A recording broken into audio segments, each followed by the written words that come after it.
Arizona State at UCLA. This is Thursday college basketball. Marco, who do you like and why? Well, actually, this game we don't have a line on, right? Right. I'll have a projected line for you. All right, so let's start with that. What do you project the bookies are going to come out with? I project this line's going to come out UCLA minus 11. Okay, so assuming that's the case, where's the value? Well, to me, the value's on Arizona State in this game.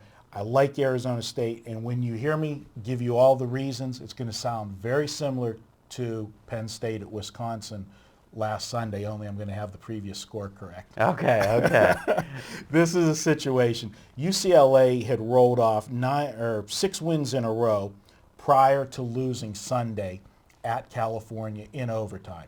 So, not a good-looking loss. You lose in overtime on the road, and the line was basically a pick 'em -1. So, they did pretty much what they thought they would do there. Now they return home. The public's going to look for them to bounce back. They're playing an Arizona State team that had lost 9 games in a row before they won on Saturday. They beat Washington State at home. Finally getting off the schneid, so to speak, and getting a win in their belt. Arizona State goes on the road. They're going to be getting an inflated number from a team in a bounce-back mode that had a winning streak stopped. That in itself puts me on one side. It puts me on Arizona State, but I've got more. Okay, so let's break this down, though, because I think the trick with sports betting, one of the tricks, is that there's usually whatever reaction the public has, there's usually a reason for it. It's just they overreact, or sometimes they underreact.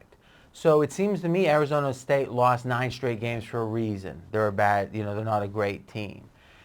It seems like UCLA's had a good run in general because they're becoming a surging team or an improving team.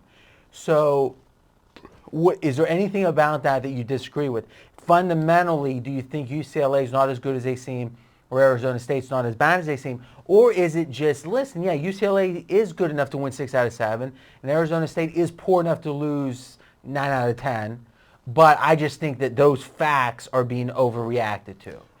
That's why we have point spreads. That's the equalizer to those two. And in my opinion, the public and Vegas is going to overreact to the UCLA side. And a lot of people will look and say, hey, Arizona State finally got a win. They're going to be happy now and dismiss them. But the second part of it, as I said, I believe we're getting an inflated line. But the second part of it, and this is, again, another part of my situational handicapping, this game's Thursday. On Saturday, UCLA has a huge game. They play Arizona, the number 1 team in the conference, at home on Saturday. So it's at UCLA. Both games, yeah. They play Thursday night at home, UCLA, and then they play on Saturday at home. So this is a situation where you've got one factor, UCLA can be looking ahead to Saturday. 2, if indeed UCLA does get a big lead, you've got the backdoor possibilities because with a big game on Saturday, Ben Howland could clear the bench and bring some reserves in to keep his guys fresh for playing coming right back on Saturday. And that's an interesting point. On the Pac-10, usually it's a Thursday, Saturday, and for college kids, that's as short as there's no, other than conference tournament. Until tournaments, there's really no back-to-back.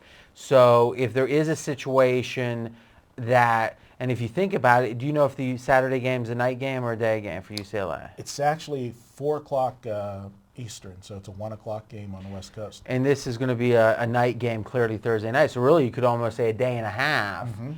I think that may be the key factor that you've uncovered here is that, yeah, even if there might be a point, 2 points of line value, remember, let's say we're trying to get up to 2.5 or 3 points, that last point and a half might be coming from the look ahead, both from focus and from desire to really keep running it up. Plus, they played an overtime game on Sunday as well, UCLA. Yeah, but, again, just Sunday like to Thursday, yeah, just like Thursday to Saturday, short, weekend to Thursday for the kids, I think. Another factor, and again, this will be similar to what we talked about last Sunday with Wisconsin. UCLA is a team that likes to play their game in the 60s. That's their MO. Ben Howland goes all the way back to his days at Pitt. He's been a defensive guy first, offense second. So again, when you're laying 10, 11 points and you're doing in a game in the 60s, dog's very attractive. All right. Well, here's the thing. I've agreed with your first two picks. And I actually, if this were the last one and I hadn't agreed yet, I'd probably agree here. But I'm going to go neutral.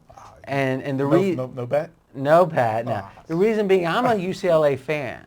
I'm a fan of that coach. I just like the team. I know this year hasn't been great, but I do lean your way on this. So, but I'm going to call it a neutral for record-keeping purposes. Okay, any closing thoughts? I've got this game. I've got UCLA winning the game, but not covering. And I've got it at 69-64 UCLA win, but we're grabbing the points with Arizona State. Okay, so we're going to do a special video. Are we talking... Oh, wait, the special video is going to be on trades in the NBA. All right, so it's your turn to continue the conversation in the comments section with Marco and me. And next up, we're going to be doing a special video with Marco discussing the big New York Knicks Nuggets trade and how you handicap these teams in the near term. Be right back.